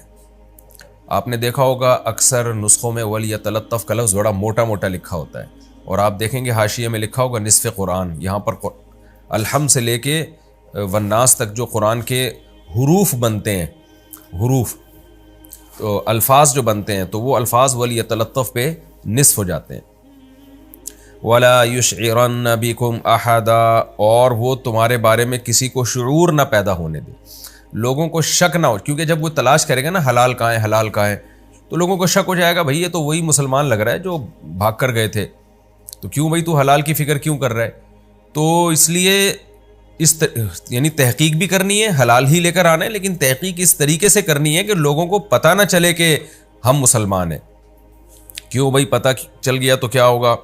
انہم ان یظہروا علیکم، یہ لوگ اگر تم پر غالب آ گئے، کیا مطلب؟ جب پتہ چل جائے گا کہ یہ مسلمان ہے جو حلال کھانا تلاش کر رہا ہے، اس کو پکڑیں گے، ماریں گے، پھر پوچھیں گے تمہارے باقی ساتھی کہاں ہیں، تو ظاہر ہے ایک حد تک انسان مار کھا سکتا ہے، اس کے بعد اس کو اگلنا پڑتا ہے، مجبور ہو جاتا ہے وہ، تو پھر وہ ہمارے پاس غار میں پہنچیں گے اپنی فوج لے کے، پھر ہمیں پکڑ کے پھر کیا کریں گے؟ یرجموکم، یا تو تمہیں پتھروں سے ہلاک کر دیں گے مار کے، او یعیدوکم فی ملتہم، یا تمہیں اپنے دین میں واپس لوٹا دیں گے۔ ولن تفلحوا اذا ابدا، پھر تو تم کبھی بھی کامیاب نہیں ہو سکتے۔ یعنی رجم کی صورت میں تو شہادت مل جائے گی، لیکن یہ بھی ہے کہ زبردستی جبر کر کے واپس دین میں نہ لے آئیں۔ یہاں ایک سوال پیدا ہوتا ہے کہ بھئی جبرن اگر کسی کو کافر بنا دیا جائے تو اوپر سے بندہ کافر ہو جائے، دل میں مومن ہو تو مومن ہی رہتا ہے، جبکہ یہ کہہ رہے ہیں کہ اگر انہوں نے زبردستی تمہیں اپنے دین میں لوٹا دیا تو تم کبھی بھی کامیاب نہیں ہو سکتے۔ تو حالانکہ جو جبرن جس کو کافر بنا دیا جائے نا، قرآن میں ہے کہ جس کا دل مطمئن ہو اور زبردستی اس کو کافر بنا دیا جائے اوپر سے، تو وہ اللہ کی نظر میں مومن ہی ہے۔ تو پھر یہ کیوں کہہ رہے ہیں کہ تم کامیاب نہیں ہو سکو گے؟ بھائی وہ تو زبردستی انہوں نے کافر بنایا ہے، تو بھی اللہ کی نظر میں آپ کامیاب ہیں۔ اس کا جواب یہ ہے کہ ایک ہے عزیمت اور ایک ہے رخصت، بڑی کامیابی۔ بڑی کامیابی تو شریعت کی نظر میں یہی ہے کہ اگر آپ کو کوئی زبردستی کافر بنا رہا ہے تو آپ مر جائیں، لیکن آپ کفر کو ظاہری طور پہ بھی قبول نہ کریں، یہ بڑی کامیابی ہے۔ تو اس بڑی کامیابی سے محروم ہو جاؤ گے تم، یہ مطلب ہوگا ان کا۔ دوسرا مطلب یہ بھی ہو سکتا ہے کہ بعض دفعہ کسی کو زبردستی کافر بنایا جاتا ہے اور وہ بن جاتا ہے، دل میں وہ مومن ہوتا ہے، لیکن پھر آہستہ آہستہ دل و جان سے کفر کو قبول کر لیتا ہے۔ وہ شروع میں بعض دفعہ ایسے واقعات آئے ہیں، یعنی علماء نے لکھے ایسے واقعات کہ بعض دفعہ ایسا ہوا کہ شروع میں کوئی شخص کافر بن گیا، اوپر سے دل سے مسلمان تھا، لیکن چونکہ پھر وہ کافروں کے ساتھ رہنا، انہی کی رسومات میں شرکت، آہستہ آہستہ اس کا وبال جو ہے نا، اس کا اثر اس کے دل پہ پڑا ہے اور وہ بالآخر اسلام ہی کو چھوڑ دیا، اسلام کی اہمیت ہی ختم ہو گئی۔ تو یہ بھی خطرہ موجود ہوتا ہے کہ آپ وقتی طور پر تو کفر کو قبول کر رہے ہیں اوپر سے، لیکن آہستہ آہستہ اسی کے عادی ہو جاتے ہیں آپ۔ وَكَذَلِكَ أَعْثَرْنَا عَلَيْهِمْ، یہاں بھی صنعت اندماج ہے۔ اندماج میں بار بار بتا چکا ہوں، قرآن پورا واقعہ حذف کر دیتا ہے اور بالکل جو واقعے کے بہت سارے پہلو کو حذف کر کے کئی سالوں بعد کے واقعے سے شروع کر دیتا ہے۔ اب کیا ہے، اللہ فرماتے ہیں وَكَذَلِكَ أَعْثَرْنَا عَلَيْهِمْ، آگے ہے اندماج، یہاں نہیں، وَكَذَلِكَ أَعْثَرْنَا عَلَيْهِمْ، اس طرح سے ہم نے لوگوں کو ان پر مطلع کر دیا۔ اب دیکھیں یہاں پر بھی اس لحاظ سے اندماج ہے کہ قرآن اب یہ نہیں بیان کر رہا کہ وہ شخص گیا کھانا لینے کے لیے، پکڑا گیا، کیسے پتہ چلا، لوگوں کو کچھ نہیں بیان کر رہا، بس اللہ کہہ رہے ہیں اس طرح سے ہم نے لوگوں کو ان پر مطلع کر دیا۔ کیا مطلب، کس طرح سے؟ کہ وہ بندہ آیا کھانا لینے کے لیے، جب وہ کرنسی سے ایک تو جب وہ آیا ہے نا تو دیکھا ماحول ہی چینج ہو چکا ہے یہاں پر، لیکن 309 سال کے بعد آ رہا ہے وہ، تو حکومت تبدیل ہو چکی تھی، مسلمان بادشاہ آ چکا تھا، لوگ یعنی عیسائیت قبول کر چکے تھے جو اس زمانے کا دین برحق تھا، تو سارے جو ہے وہ دین برحق میں داخل ہو چکے تھے۔ اب یہ جب آیا ہے تو وہ جو سکہ لے کے نا جب یہ گھومنا شروع ہوا تو لوگوں نے کہا بھائی تم کون ہو؟ یہ بھی دیکھ رہا ہے کہ کوئی سارا ماحول چینج ہو چکا ہے، لوگ ہی نہیں ہے وہ، اور لوگ ان کو دیکھ رہے ہیں کہ یہ اتنے 300 سال پرانا سکہ لے کے کیسے گھوم رہے ہیں۔ تو لوگوں نے اس کو پکڑ لیا کہ یہ اتنا پرانا سکہ تمہارے پاس کہاں سے آیا، اور یہ بھی حیران ہو رہا ہے لوگوں کو دیکھ کے، تو سارے نماز پڑھ رہے ہیں، روزے رکھ رہے ہیں، اللہ کی باتیں کر رہے ہیں، توحید پرست ہیں۔ تو بالآخر اس نے اپنا واقعہ سنایا کہ بھائی ہم تو یہاں سے گئے تھے اور اس طرح ہم غار میں تھے اور ہم اتنا عرصہ سوئے ہیں، ہمیں تو پتہ ہی نہیں چلا۔ تو ان سب لوگوں نے جا کے غار والوں کو بلایا۔ اب یہ اس بات کا پورا امکان موجود ہے کہ اس وقت کی ہسٹری میں یہ بات موجود ہو کہ بھئی اس طرح سے چند لوگ توحید کا مذہب قبول کر کے علاقہ چھوڑ کے ہجرت کر کے گئے تھے، تو یہ عین ممکن ہے کہ ان لوگوں نے اپنے باپ دادا سے یہ بات سنی ہو یا پڑھی ہو کہ اس طرح سے کچھ نوجوان غائب ہوئے ہیں، تو اور یہ ان کی قدر کرتے ہو پہلے سے ہی کہ یار وہ بڑے توحید پرست لوگ تھے، انہوں نے اس زمانے میں ایسی قربانی دی ہے، تو ممکن ہے ان کی تلاش میں ہو یہ لوگ۔ بہرحال قرآن بیان کر رہا ہے مختصراً وَكَذَلِكَ أَعْثَرْنَا عَلَيْهِمْ، ہم نے ایسے حالات پیدا کر دیے کہ لوگوں کو ان پر مطلع کر دیا، یعنی ان کے حالات پر مطلع کر دیا، لوگوں کو یقین آ گیا کہ بھئی آج کے نوجوان نہیں ہیں، یہ 100% وہی لوگ ہیں جو 309 سال پہلے ظالم بادشاہ کے دور میں فرار ہوئے تھے اور توحید کے مذہب پر قائم رہے تھے، تو یقین آ گیا لوگوں کو۔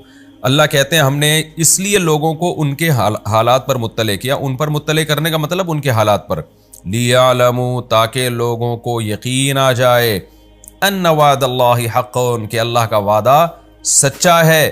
وہ کون سا وعدہ؟ وَأَنَّ السَّاعَةَ لَا رَيْبَ فِيهَا، کہ بے شک قیامت ایک ایسی چیز ہے جس کے واقع ہونے میں کوئی شک نہیں ہے۔ کیونکہ لوگوں سے جب بھی قیامت کی بات کی جاتی ہے لوگ یہی کہتے ہیں کہ ہم جب مردہ ہو کے ہڈیاں ہو کے گل سڑ کے ختم ہو گئے تو ہمیں کون زندہ کرے گا؟ تو اللہ کہتے ہیں ہم نے 309 سال سلا کے بندوں کو اٹھا دیا اور لوگوں کو بتا دیا دیکھو ہم ایسے اٹھا سکتے ہیں، تو لوگوں کو اب یقین آ جائے گا کہ اللہ نے جو وعدہ کیا ہے نا قیامت کا وہ سچا وعدہ ہے۔ تو حالانکہ 309 سال تک انسان کا سونا میڈیکلی ممکن نہیں ہے، سوئے گا تو سوتا ہی رہے گا اور اٹھ نہیں سکتا پھر وہ، لیکن اللہ کہتے ہیں ہم نے اپنی قدرت دکھائی تاکہ لوگوں کو یقین آ جائے کہ اللہ کا وعدہ سچا ہے، اور وَأَنَّ السَّاعَةَ آتِيَةٌ، قیامت آ کے رہے گی۔ جو اللہ 300 سال تک سلا سکتا ہے وہ موت کے بعد بھی دوبارہ زندگی دے سکتا ہے۔ ایک تو ان وعد اللہ حق کا یہ مطلب ہوا کہ قیامت کا جو وعدہ اللہ نے کیا، دوسرا مطلب یہ بھی ہو سکتا ہے کہ اہل ایمان کی جو مدد کا اللہ نے وعدہ کیا ہے اللہ اس وعدے میں سچا ہے۔ جب مدد کرتا ہے نا تو اسباب کا محتاج نہیں ہوتا، بغیر اسباب کے اللہ تعالیٰ بگڑی بنا دیتا ہے۔ اب دیکھیں بادشاہ تھا ظالم، کوئی بچنے کے امکان نہیں تھے، کوئی راستے کا پتہ نہیں تھا، اللہ نے کہا کہ چلو کوئی بات نہیں، تم نے اللہ کے لیے ہجرت کی ہے تو میں تمہیں ایسی ریاست میں لے کے جاؤں گا جو نیک لوگوں کی ریاست ہے۔ اللہ پوری دنیا میں ایسی ریاست ہے نہیں، کوئی بات نہیں، جب یہ ریاست نیک بن جائے گی تمہیں اٹھا کے یہاں لے آؤں گا۔ کیسا کام اللہ تعالیٰ نے کیا۔ اس سے بھی پتہ چلتا ہے بھائی اللہ کے لیے جتنی بڑی قربانی دو گے نا، غیبی مدد بھی اتنی ہی بڑی آئے گی۔ ہم قربانی نہیں دینا چاہتے اصل میں، جتنی بڑی قربانی دیں گے غیبی مدد بھی اتنی ہی بڑی آئے گی اللہ تعالیٰ کی طرف سے۔ اللہ فرماتے ہیں اِذْ يَتَنَازَعُونَ بَيْنَهُمْ، جب وہ آپس میں جھگڑا کر رہے تھے اس وقت کو بھی یاد کرو، یعنی پبلک۔ کیا مطلب؟ وہ پھر جو اصحاب کہف تھے وہ ان کا انتقال ہو گیا کچھ وقت کے بعد، لوگوں میں بزرگ مشہور ہو گئے، لوگ ان سے دعائیں کرانے لگے اور وہ لوگوں کو واعظ و نصیحت کرنے لگے، تو سب اللہ والے لوگ تھے جن کی تعداد راجح قول کے مطابق 7 تھی، آگے تفسیر میں آ رہا ہے انشاءاللہ۔ تو جب ان کی ڈیتھ ہوئی ہے، انتقال ہوا ہے، تو اب لوگ ان کے بارے میں جھگڑا کرنے لگے، امرہم، جھگڑا کرنے لگے ان کے معاملے میں۔ فقالوا بنوا علیہم بنیانا، کسی نے کہا کہ ان کے اوپر ایک عمارت بنا دو۔ ہوا یہ کہا جاتا ہے، مفسرین کہتے ہیں کہ ان کو دوبارہ غار میں لے جایا گیا کہ بھئی یہ غار ایک بہت بڑی اللہ کی قدرت کی نشانی ہے۔ یہ جو اصحاب کہف تھے نا، ان کا یہ غار، اس میں اللہ نے 309 سال تک سلایا ہے، تو یہ اللہ کی قدرت کی بہت بڑی نشانی ہے، لہذا ان کی میتوں کو اسی غار کے اندر دفنایا جائے اور یہاں پر ایک عمارت بنا دی جائے جو ایک یادگار رہے گی، جسے رہتی دنیا تک لوگ اس کو دیکھ کر اللہ کی قدرت پر استدلال کریں گے۔ بعض لوگوں نے کہا ہم اس طرح کوئی عمارت بنا دیتے ہیں تاکہ ایک یادگار رہے۔ ربهم اعلم بهم، اللہ فرماتے ہم ان کے حالات کو خوب جانتے تھے۔ یہ جو لوگ اس وقت بحث کر رہے تھے، ہم ان کے خوب اچھی طرح جانتے تھے ان کی کیا بحثیں ہو رہی تھی اور کیا ان کے مائنڈ میں تھا۔ قال الذین غلبوا علی امرہم، اللہ چونکہ جانتے تھے لہذا اللہ بتا رہے ہیں کہ جو ان کے معاملے میں غالب تھے نا، ان لوگوں نے کیا کہا۔ قوم میں ہمیشہ کچھ لوگ ایسے ہوتے ہیں جو ماتحت ہوتے ہیں، کچھ ایسے ہوتے ہیں جو تھوڑے ہوتے ہیں لیکن چلتی انہی کی ہے۔ تو قال الذین غلبوا علی امرہم، جو ان کے معاملے میں غالب تھے نا، جو قوم کے بڑے تھے جن کی چلا کرتی تھی، انہوں نے کیا کہا، لنتخذن علیہم مسجدا، ہم ضرور بالضرور ان پر مسجد بنائیں گے، یعنی جو غار میں جہاں یہ لوگ دفن ہوں گے تو اسی کے ساتھ ہم وہاں پر ایک مسجد بنا دیں گے، تو وہ مسجد دیکھ کر لوگوں کو یاد تازہ رہے گی کہ بھئی یہ مسجد، کیونکہ مسجد بھی وقف ہوتی ہے نا، وہ کبھی بھی، یعنی قیامت تک وہ ہمیشہ اللہ ہی کا گھر رہتی ہے، اس کو توڑنا جائز نہیں اگر وہ صحیح جگہ پہ، قبضے کی جگہ پہ نہ بنائی جائے۔ تو ہم یہاں ایک مسجد بنا دیں گے، تو مسجد یادگار رہے گی، ہمیشہ لوگ مسجد میں نماز پڑھیں گے، اور اصحاب کہف کا غار سامنے ہوگا تو دیکھیں گے، عبرت حاصل کریں گے، ان کی قبریں بھی وہاں موجود ہوں گی، تو عبرت حاصل ہوگی کہ دیکھو بھئی کچھ لوگ تھے جنہوں نے اللہ کے لیے قربانیاں دی۔ اس سے ہمیں پتہ چلتا ہے کہ بھئی دیکھیں، یہ جو اللہ تعالیٰ کی نشانیاں ہیں، قدرت کی واقعات ہیں، ان کو محفوظ رکھنا بھی شریعت میں پسندیدہ کام ہے۔ کسی بھی طرح سے آپ یادگار کے طور پر ان کو محفوظ رکھ سکتے ہیں تاکہ رہتی دنیا تک ایک نشانی کے طور پر یہ چیزیں سامنے رہیں۔ آج افسوس کے ساتھ کہنا پڑتا ہے کہ مکہ اور مدینہ میں ہماری کتنی نشانیاں ایسی تھیں جو ختم کر دی گئی ہیں، اور جو عبرت کی تھیں، نبی صلی اللہ علیہ وسلم کی جائے ولادت، آپ صلی اللہ علیہ وسلم ہجرت کر کے یہاں سے یہاں گئے، یہاں سے یہاں گئے، پھر مکہ میں 20 واقعات